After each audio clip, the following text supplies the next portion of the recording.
Hello dear friends, welcome to all of you in our channel study with Alok. कैसे हैं आप सब? और काफ़ी दिनों बाद चैनल पे आना हुआ और थोड़ा सा मैं अभी बिजी थी अपने प्री पीएचडी कोर्स वर्क को लेकर के, तो समय नहीं मिल पा रहा था। लेकिन अभी तो इस समय लॉकडाउन चल रहा है और इस समय जो है घर ही पे हैं, तो सोचा कि आप लोगों से कुछ डिस्कस किया जाए कुछ इम्पोर्टेंट मैटर पे।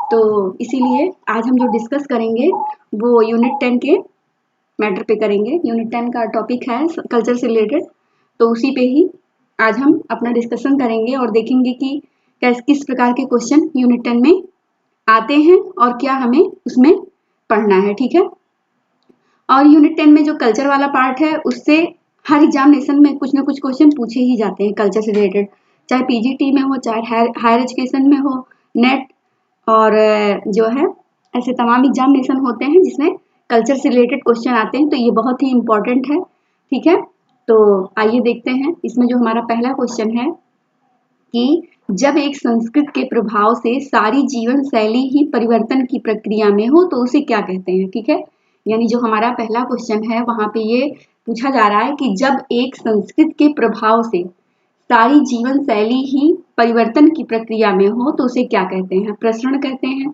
समाजीकरण कहते हैं, सदृशीकरण कहते हैं या संस्कृति संक्रमण कहते हैं। ठीक है, तो उसे क्या कहते हैं कि जब एक संस्कृत के प्रभाव से सारी जीवन शैली ही परिवर्तन की प्रक्रिया में हो। ठीक है, तो उसे क्या कहा जाएगा? तो उसे कहा जाएगा, उसका जो राइट आंसर होगा वो होगा ऑप्शन डी, यानी संस्कृति संक्रमण। ठीक है, संस्कृत संक्रमण कैसे होगा? जैसे देखिए पाश्चात्य जो संस्कृति है उसका प्रभाव जो है भारत पे पड़ा। ठीक है, एग्जाम्पल में देखिए जब अंग्रेज आए तो उनका क्या हम लोगों ने सीखा, पूरा खान पान उनके जो वेशभूषा थी सारी चीजें, तो क्या हुआ, सारी जीवन शैली ही क्या हो गई, हम लोगों की चेंज हो गई। ठीक है, तो इसको क्या कहते हैं? संस्कृति संक्रमण कहते हैं। ठीक है, अब यहाँ देखिए हमारा जो दूसरा क्वेश्चन है दिया गया है कि कौन सी बुक सही सुमेलित नहीं है। इस प्रकार के देखिए बुकों को देने का एक ही तात्पर्य है कि देखिए एक ही बुक जो है वो क्या है, सही नहीं है, बाकी क्या है, सारी सही है। तो इसलिए इस क्वेश्चन को दिया जाता है इस फॉर्म में ताकि जो और सारी चारों बुकें हैं वो आपको आसानी से लर्न हो जाए। ठीक है, और जो एक बुक है जो नहीं है उसको भी हम देख लेंगे कि कौन से उसके राइटर हैं। ठीक है, तो आइए देखते हैं कि कौन सी बुक इसमें सही सुमेलित नहीं है। तो देखिए इसमें पहली बुक जो है ये दी गई है dimension of modern Indian culture, यानी dimension of modern Indian culture book है। और देखिए दूसरी जो बुक है ये सोशल चेंज है, बहुत ही फेमस बुक है सोशल चेंज। फॉल्स कल्चर यानी मिथ्या संस्कृत जिसे कहते हैं। और जो चौथी बुक है ये कौन सी बुक है? प्रिमिटिव आर्ट, यानी प्रिमिटिव आर्ट नामक बुक है। और पांचवी जो बुक है ये है प्रिमिटिव कल्चर। कौन सी बुक है? Primitive culture. प्रिमिटिव कल्चर भी बहुत ही फेमस बुक है। तो आइए देखते हैं कि इसमें कौन सी बुक सही सुमेलित नहीं है। ठीक है, तो बहुत ही इंपॉर्टेंट है, इसको बहुत ध्यान से हम लोग देखेंगे। Dimension of modern Indian culture, तो जो dimension of modern Indian culture है यहाँ दिया गया है नीरा देसाई। क्या दिया गया है? Neera Desai. Dimension of modern Indian culture ये नीरा देसाई दिया गया है। ठीक है, ये नीरा देसाई जी की बुक क्या है? नहीं है। ठीक है, ये बुक नीरा देसाई की नहीं है। ये बुक किसकी है? ये है जो है डीपी मुखर्जी की बुक है। किसकी है? डीपी मुखर्जी जी की बुक है। तो इसको आप लर्न कर लीजिएगा। ये जो ऑप्शन ए है यही हमारा क्या होगा? राइट आंसर हो जाएगा। ठीक है, यानी dimension of modern Indian culture ये नीरा देसाई की बुक ना हो करके किसकी बुक है? डीपी मुखर्जी जी की। दूसरी बुक है सोशल चेंज। ठीक है, सोशल चेंज बुक है और ये किसकी है? ये बुक आगबन की है। बहुत ही इंपॉर्टेंट बुक है सोशल चेंज, सामाजिक परिवर्तन, और ये आगबन जी की बुक है। बहुत ही इंपॉर्टेंट है, बहुत बार एग्जामिनेशन में पूछी भी गई है। फॉल्स कल्चर, फॉल्स कल्चर यानी मिथ्या संस्कृत, ये जो बुक है ये एडवर्ड सैफिर की बुक है। किसकी? एडवर्ड सैफिर जी की बुक है। ठीक है, तो ये भी बहुत इंपॉर्टेंट है। प्रिमिटिव आर्ट, प्रिमिटिव आर्ट नामक बुक किसकी है? लियोनार्ड एडम की। किसकी है? लियोनार्ड एडम जी की बुक है प्रिमिटिव आर्ट। और प्रिमिटिव कल्चर ये किसकी है? ये टायलर की बुक है। किसकी? टायलर की बुक है प्रिमिटिव कल्चर, बहुत ही फेमस बुक है। ठीक है, कल्चर से रिलेटेड। तो इस प्रकार से आपको ये सब लर्न हो गई होंगी बुकें, और इसको अच्छे से आप एक बार लर्न कर लीजिएगा। हमने प्रीवियस ईयर के 25 जो है लेक्चर्स जो बनाए थे वीडियो अपने, इसके पहले 2019 के एग्जामिनेशन, दिसंबर वाले एग्जामिनेशन के पहले हमने 25 प्रीवियस ईयर पेपर के जो पेपर डिस्कस करवाए थे, उसको भी आप लोग, जो लोग पुराने होंगे, जिनका नेट 1-2 नंबर से नहीं हुआ होगा किसी कारण से, और जो लोग नए होंगे वो भी एग्जामिनेशन में जाने से पहले 1-2 बार जरूर प्रीवियस ईयर पेपर को रिवाइज कर लेंगे। 25 प्रीवियस ईयर पेपर हमारे चैनल पर डिस्कस करवाया गया है, और एक पेपर उसका बचा हुआ होगा 2019 दिसंबर वाला, ठीक है, वो नहीं हुआ था क्योंकि उसके पहले मैंने सॉल्व कराया था। वो पेपर अभी बचा हुआ है, उसको मैं 1-2 दिन में सर्च करके उसको भी मैं चैनल पे अपलोड कर दूंगी, ठीक है। उसको भी आप लोग एक बार देख लीजिएगा अच्छे से, क्योंकि कभी कभी क्या होता है कि एग्जामिनेशन में कुछ क्वेश्चन प्रीवियस ईयर पेपर से रिपीट होते ही होते हैं, ठीक है। तो कभी कभी क्या होता है, अगर हम रिवाइज करके चीजों को नहीं जाते हैं तो वही क्वेश्चन पूछे जाते हैं और हमसे गलत भी हो जाते हैं, ठीक है। ऐसा होता ही होता है, तो ठीक है। तो ये गलती हमें नहीं करनी है कि जो प्रीवियस में पूछा गया है उस पे तो हमारी पूरी पकड़ होनी ही होनी चाहिए, ठीक है। तो उसको आप लोग एक बार रिवाइज कर लीजिएगा अच्छे से। देखिए, जो हमारा अगला क्वेश्चन है उसमें दिया गया है, सांस्कृतिक पश्चता का सिद्धांत के प्रतिपादक कौन है। सांस्कृतिक पश्चता, पहले क्वेश्चन को बहुत अच्छे से देखेंगे। क्वेश्चन जो हमारा 3 है, इसमें पूछा गया है कि सांस्कृतिक पश्चता का सिद्धांत के प्रतिपादक कौन है। तो इसके जो सांस्कृतिक पश्चता यानी कल्चरल लैग, इंग्लिश में कहेंगे इसको कल्चरल लैग, और इसके जो प्रतिपादक हैं वो कौन है, आगबन। आगबन महोदय ने अपनी बुक लिखी थी, जो है, क्या बुक लिखी थी, ऊपर देखिए, इनकी बुक है सोशल चेंज, इन्हीं की बुक है ना आगबन जी की। और इन्होंने इस बुक में, सोशल चेंज में, सांस्कृतिक पश्चता का सिद्धांत दिया था। और इस बुक में इन्होंने 2 प्रकार की संस्कृति बताई थी। कौन सी, देखिए मैं यहाँ पे डिस्कस कर दे रही हूँ। भौतिक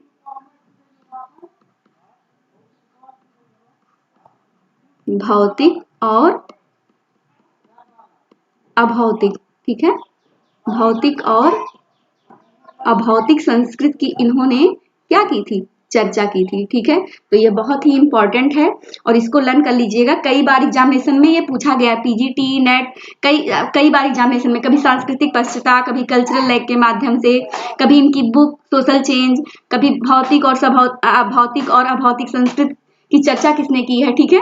तो ये 3-4 क्वेश्चन बन के आते हैं, तो इसको आप एकदम से लर्न कर लीजिएगा, ठीक है, बहुत ही इंपॉर्टेंट है। तो इसका जो राइट आंसर हो जाएगा वो हो जाएगा ऑप्शन बी, यानी सांस्कृतिक पश्चता, कल्चरल लैग के जो सिद्धांत के जो प्रतिपादक हैं वो हैं आगमन, ठीक है। तो आप राइट आंसर हो जाएगा हमारा ऑप्शन बी। देखिए यहाँ पे दिया गया है सुमेलित कीजिए, ठीक है, क्वेश्चन नंबर 4, सुमेलित कीजिए। तो इसे हमें मैच करना है। देखिए यहाँ पे दिया गया है राजनीतिक लामबंदी। क्या है, राजनीतिक लामबंदी किसे कहते हैं, ये यूनिट 10 पे है मैटर। तो इसमें भी हम देखेंगे कि राजनीतिक लामबंदी किसे कहा जाता है। राजनीतिक लामबंदी है, इसमें सांप्रदायिक लामबंदी है, सामाजिक लामबंदी है और सांस्कृतिक लामबंदी है। तो इसमें अलग अलग चीजें हैं, ये किस चीजों से जुड़ी हुई हैं, तो ये हमें ध्यान से समझ लेना है, क्योंकि ये पिछली बार भी एग्जामिनेशन में इस पे क्वेश्चन बना हुआ था यूनिट 10 से। तो आइए देखते हैं राजनीतिक लामबंदी किसे कहते हैं, ठीक है। तो देखिए राजनीतिक लामबंदी, तो ये किससे मैच हो जाएगा, ए से हो जाएगा, 2 में आ जाएगा। राजनीतिक लामबंदी किसे कहते हैं, ये किससे जुड़ी हुई है, राजनीतिक दल या समूह जन समर्थन के लिए एक मत जब होता है तो वो क्या होता है, राजनीतिक लामबंदी होता है। जैसे देखिए जब हमारे यहाँ चुनाव होता है तो क्या होता है, हर आदमी का जो नेता होता है उसका एक दल होता है, समूह होता है, उसके जन समर्थन होते हैं, उसी के लिए वोट मांगने जाते हैं कई लोग बीच में भीड़ में कि हम फला कार्यकर्ता हैं और हमें जो है मत चाहिए। तो ये क्या होता है, सब लोग एक हो जाते हैं, ठीक है। तो ये क्या है, राजनीतिक लामबंदी है, ठीक है। सांप्रदायिक लामबंदी किसे कहेंगे, तो बी का हो जाएगा 4। सांप्रदायिक लामबंदी यानी धार्मिक समुदायों के मध्य झगड़ों से संबंधित होती है, ठीक है। ये जो धार्मिक समुदाय होते हैं, संप्रदाय होते हैं, ये इनके मध्य जो झगड़े होते हैं इनसे रिलेटेड होता है सांप्रदायिक लामबंदी, ठीक है। हमारे यहाँ ऑफलाइन क्लासेस भी चलती हैं, ठीक है, टेलीग्राम पे सर के, तो वहां पे जो है ये सब सारे यूनिट के जो मैटर हैं सारा डिस्कशन सर ने करवाया हुआ है, ठीक है, इसको पढ़ाया भी जा रहा है और उसी के ये कुछ क्वेश्चन हैं जो आप लोगों से डिस्कस भी कराए जा रहे हैं, ठीक है। तो इसको बहुत ध्यान से समझ लीजिएगा। सामाजिक लामबंदी किसे कहेंगे? सी का क्या हो जाएगा? सी का हो जाएगा 1, ठीक है, सी का 1 हो जाएगा। सामाजिक लामबंदी यानी व्यक्तियों का आपस में जुड़ना, ये सामाजिक लामबंदी है। देखिए जब कोई कार्य होता है सामाजिक, यानी जैसे देखिए कोई भी कार्य हो गया जो आपस में लोग जुड़ते हैं, ठीक है। कभी कभी क्या होता है, लाइट की समस्या हो जाती है, कभी कभी पानी की समस्या हो जाती है, सड़कों पे भर जाता है, तो इसमें क्या होता है, सब लोग एक हो जाते हैं, ठीक है। यानी कोई जब समस्या आती है तो सब लोग आपस में मिल जाते हैं, तो व्यक्तियों का क्या होता है, आपस में जुड़ना, तो ये क्या है, सामाजिक लामबंदी होती है, ठीक है। और डी का हो जाएगा 3, डी का 3 यानी सांस्कृतिक लामबंदी। सांस्कृतिक लामबंदी, सांस्कृतिक लामबंदी क्या है? प्रथा, रीत रिवाजों तथा मूल्यों से जुड़े रहना, ठीक है। ये क्या होता है, सांस्कृतिक लामबंदी होती है, ठीक है। यानी हमारे यहाँ क्या होता है कि जैसे शादी है, विवाह है, कोई रीत रिवाज या मूल्यों से जुड़ना अपने, जैसे बच्चा हुआ तो उसका क्या प्रोग्राम है, कैसे उसको कथा करना है, या हर व्यक्ति का अपना अलग अलग होता है, लेकिन ये होता है कि हमारे यहाँ ये चीज हुई है, ये रीत रिवाज हुआ है तो ये चीज होगी, ठीक है। क्योंकि मन में क्या होता है, एक डर होता है कि अगर हम ऐसा नहीं करेंगे तो कहीं ऐसा ना हो कि कुछ गड़बड़ हो, ठीक है। तो ये कौन सी लामबंदी है, सांस्कृतिक, और इसमें एक मत होता है, ठीक है। तो इस प्रकार से जो हमारा राइट आंसर हो जाएगा वो हो जाएगा ऑप्शन डी। ऑप्शन डी हमारा राइट आंसर है। चलिए अपने नेक्स्ट क्वेश्चन को देखते हैं, क्वेश्चन नंबर 5। संस्कृति जो होती है, संस्कृति अपने सदस्यों के लिए होती है, तो क्या होती है, मानदंड, नियम, मूल्य या आदर्श मूल्य, ठीक है। तो संस्कृति अपने सदस्यों के लिए क्या होती है, एक आदर्श मूल्य होती है, ठीक है। कौन सा? आदर्श होता है।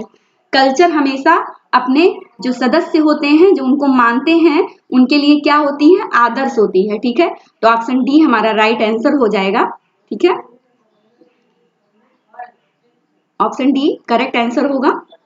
चलिए अपने नेक्स्ट क्वेश्चन को देखते हैं। सांस्कृतिक लामबंदी में शामिल है, ठीक है, सांस्कृतिक लामबंदी में शामिल है, तो क्या क्या शामिल है सांस्कृतिक लामबंदी में? देखिए, प्रथा, रीति रिवाज, रूढ़ियां या सभी। तो जो सांस्कृतिक लामबंदी होती है इसमें क्या होता है, सभी चीजें शामिल होती हैं, ठीक है। तो यानी ऑप्शन डी हमारा राइट आंसर हो जाएगा, ठीक है। प्रथा भी, रीति रिवाज, रूढ़ियां सब चीज क्या होती हैं, इसमें सांस्कृतिक लामबंदी में शामिल होती हैं, ठीक है। तो ऑप्शन डी हमारा करेक्ट आंसर हो जाएगा। क्वेश्चन नंबर 7 को देखेंगे। लिंग देह की अवधारणा संबंधित है, ठीक है, किससे संबंधित है? ये क्वेश्चन पूछा भी गया है 2018-19 एग्जामिनेशन में, जब पैटर्न चेंज हुआ था जो है, तो इसमें पूछा गया था कि लिंग देह की अवधारणा किससे संबंधित है। तो देखिए, लैंगिकता यहाँ दिया गया है, लैंगिक संबंध दिया गया है, लैंगिक विषमता दी गई है और सूक्ष्म शरीर। तो जो लिंग देह की जो अवधारणा है, ये जो संबंधित है, ये किससे है, ये सूक्ष्म शरीर से संबंधित है, ठीक है। किससे है, सूक्ष्म शरीर से।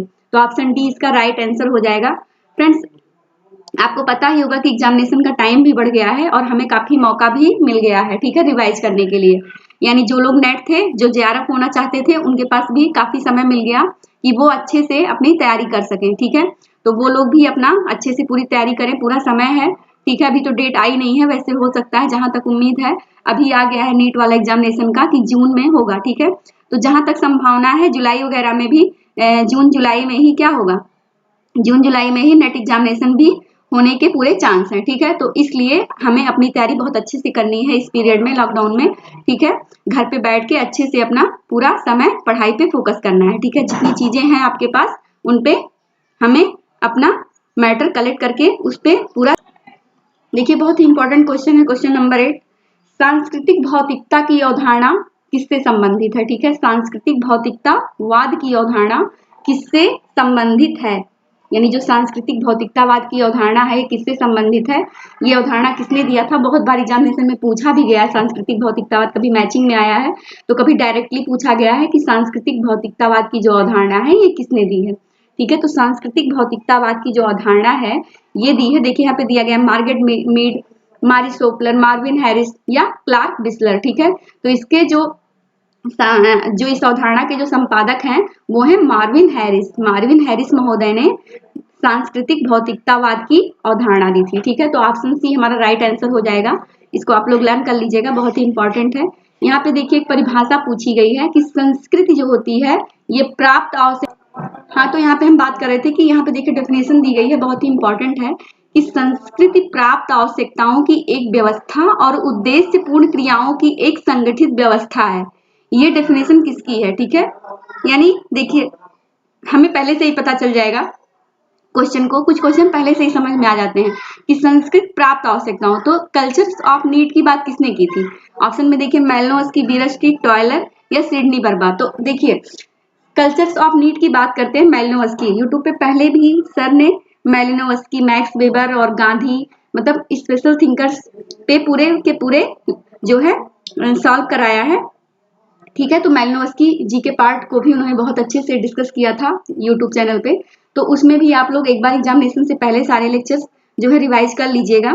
तो देखिए कल्चर्स ऑफ नीड की बात कौन करते हैं? मेलिनोव्स्की। ठीक है, तो इसमें भी पूछा गया कि संस्कृत प्राप्त आवश्यकताओं की एक व्यवस्था और उद्देश्य पूर्ण क्रियाओं की क्या है? एक संगठित व्यवस्था है। तो ये बात करते हैं मेलिनोव्स्की जी। ठीक है, तो ऑप्शन ए हमारा राइट आंसर हो जाएगा। ठीक है, चलिए अपने अगले क्वेश्चन को देखते हैं। क्वेश्चन नंबर 10, समाज से मान्यता प्राप्त विधियां ही क्या हैं? समाज की प्रथाएं हैं। ठीक है, यानी ये परिभाषा किसने दी है कि समाज से मान्यता प्राप्त विधियां ही क्या हैं? समाज की प्रथाएं हैं। ठीक है, तो ये जो डेफिनेशन दी है ये दी है मैकाइवर एवं पेज जी ने। ठीक है, ये बहुत इंपॉर्टेंट है, कई बार एग्जामिनेशन में पूछी गई है। ठीक है, कि समाज से मान्यता प्राप्त विधियां ही समाज की क्या है? प्रथाएं हैं। मैकाइवर एवं पेज, ऑप्शन बी हमारा राइट आंसर होगा। जॉनसन महोदय ने धार्मिक कृत की कितनी विशेषताओं का वर्णन किया? कितनी विशेषताओं का वर्णन किया है जॉनसन जी ने? ठीक है, तो जॉनसन जी ने देखिए 4, 6, 8 या 10। ठीक है, तो जॉनसन महोदय ने धार्मिक कृत की 6 विशेषताओं का, कितनी? 6 विशेषताओं का वर्णन किया है। ठीक है, तो ऑप्शन बी हमारा राइट आंसर हो जाएगा। यहाँ पे देखिए क्वेश्चन नंबर 12, कौन सही सुमेलित नहीं है? ठीक है, तो देखिए ये भी क्वेश्चन हमने ऊपर बताया था कि इस प्रकार के क्वेश्चन क्यों दिए जाते हैं, ताकि आपको आसानी से सारी चीजें लर्न हो जाए, और जो एक नहीं है और बाकी क्या है? बाकी सारी हैं। ठीक है, तो जो एक नहीं है उसको हम देख लेंगे और बाकी सेम चीजें पूरी लर्न कर लेंगे। ठीक है, तो देखिए कौन सही सुमेलित नहीं है? तो विश्व हिंदू परिषद क्या है? विश्व हिंदू परिषद, विश्व हिंदू परिषद 1965, ब्रह्म समाज 1815, आर्य समाज 1875 और रामकृष्ण मिशन 1897 दिया है, और चिन्मय मिशन ये 1953 दिया गया है। हमारे यहाँ वीकली टेस्ट सीरीज होती है हर संडे को। ठीक है, हर संडे को टेस्ट होता है और मंडे को उसका सॉल्व भेजा जाता है टेलीग्राम पे। जो लोग ऑनलाइन एडमिशन लिए हैं, ठीक है, तो उनको हर संडे को टेस्ट होता है, और जो लोग ऑनलाइन एडमिशन लिए हैं, जो मतलब पढ़ाई कर रहे हैं और जो सिर्फ टेस्ट सीरीज ज्वाइन किए हैं उनको भी। ठीक है, तो ये टेस्ट जाता है, तो उन लोगों को, कुछ लोगों को चीजें कुछ समझ में नहीं आती हैं, तो उनका भी ये कहना था कि मैम आप इसको डिस्कस करवा दिया करिए, कुछ चीजें समझ में नहीं आती हैं। ठीक है, तो आप यहाँ पे अच्छे से समझ भी लेंगे। विश्व हिंदू परिषद 1965, तो ये क्या है? 1965 में नहीं है। ठीक है, तो ऑप्शन ए देखिए ये कब है? 1964 में है। ठीक है, 1964 में, 1964 में है, ना कि 1965 में। तो यही क्या हो गया? राइट आंसर हो गया। ठीक है, यहाँ पे देखिए दिया गया है ब्रह्म समाज। तो ब्रह्म समाज की जो बात करते हैं 1815 में और 1828 में। ठीक है, बड़ा कंफ्यूजन होता है, तो मैं यहाँ पे बता दे रही हूँ 1815 और 1828। ठीक है, 2 डेट है इसमें। तो 1815 में क्या हुआ था कि 1815 में राजा राम मोहन राय जी ने ब्रह्म समाज की स्थापना की थी। ठीक है, कभी कभी ये भी पूछा जाता है कि ब्रह्म समाज की स्थापना किसने की थी, संस्थापक कौन थे? तो कौन थे? राजा राम मोहन राय जी थे। ठीक है, इन्होंने 1815 में आत्मीय सभा की स्थापना की थी। किसकी? आत्मीय सभा की। और उसी बेस पे ये 1828 में ब्रह्म समाज के नाम से क्या हुआ? जाना जाने लगा। ठीक है, तो इस रिलेवेंस में ये जो ऑप्शन है ये सही माना जाएगा। ठीक है, तो और तीसरा है आर्य समाज। आर्य समाज की स्थापना कब हुई थी? 1875 में। ठीक है, और रामकृष्ण मिशन ये 1897 में हुआ था, और चिन्मय मिशन की जो शुरुआत हुई थी ये हुई थी 1953 में। ठीक है, तो इसको आप एक बार अच्छे से रिवाइज कर लीजिएगा। हमारा नेक्स्ट क्वेश्चन है कि सांप्रदायिकता जैसी गंभीर सामाजिक समस्या की उत्पत्ति किस काल से प्रारंभ हुई थी। यानी जो ये सांप्रदायिकता जैसी जो समस्या है गंभीर, ये इसकी जो उत्पत्ति हुई थी ये किस काल से प्रारंभ हुई थी। मुगल काल से, मध्य काल से, इतिहास से या ब्रिटिश काल से। ठीक है, तो जो सांप्रदायिकता जैसी जो गंभीर समस्या उत्पन्न हुई है ये किस काल से मानी जाती है, ये ब्रिटिश काल की देन मानी जाती है। ठीक है, तो ऑप्शन डी हमारा करेक्ट आंसर हो जाएगा।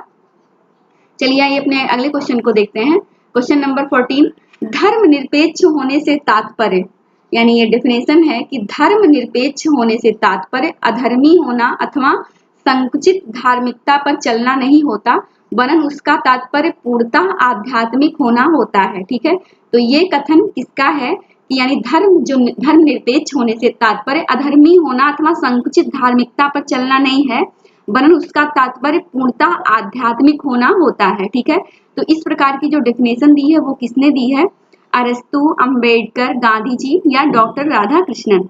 तो किसने दी है ये डेफिनेशन, ये दी है डॉक्टर राधा कृष्णन जी ने। किसने, डॉक्टर राधा कृष्णन ने। ठीक है, हमारा नेक्स्ट क्वेश्चन है कि प्रथाएं समूह द्वारा स्वीकृत नियंत्रण की वे विधियां हैं जो प्रतिष्ठित हो गई हैं और जिन्हें स्वीकार कर लिया गया है और जो पीढ़ी दर पीढ़ी क्या हो रही है, हस्तांतरित हो रही है। ठीक है, तो इस प्रकार की परिभाषा किसने दी है कि प्रथाएं जो हैं ये समूह द्वारा क्या हो गई है, स्वीकृत नियंत्रण की वे विधियां हैं जो प्रतिष्ठित हो गई हैं, जिन्हें स्वीकार कर लिया गया है और वे पीढ़ी दर पीढ़ी हस्तांतरित हो रही हैं। तो ये परिभाषा किसकी है, ये विचार किसका है, समनर, बर्गस योंगलाक, मैकाइवर या बोगार्डस। ठीक है, तो ये किसकी है, ये परिभाषा किसकी है, समनर की, बर्गस योंगलाक की, मैकाइवर की या बोगार्डस की। ठीक है, तो ये जो डेफिनेशन है ये दी है बोगार्डस ने। किसने, बोगार्डस महोदय ने दी है। ठीक है, तो ऑप्शन डी हमारा करेक्ट आंसर हो जाएगा। ये यूनिट 10 का हमारा पहला पार्ट था और हम इसको यहीं पे फिनिश करेंगे इस लेक्चर को। ठीक है, और नेक्स्ट इसका जो सेकंड पार्ट है वो जहां तक होगा मैं कल अपलोड कर दूंगी। ठीक है, तो इसको आप लोग अच्छे से रिवाइज कर लीजिएगा और कमेंट बॉक्स में हमें कमेंट करिएगा, और अगर आपको कोई चीज लगेगा तो उसे भी आप कमेंट करिएगा ताकि हमें पता चले कि क्या चीजें हैं। ठीक है, और चैनल को लाइक करिएगा और सब्सक्राइब करिएगा। Thank you.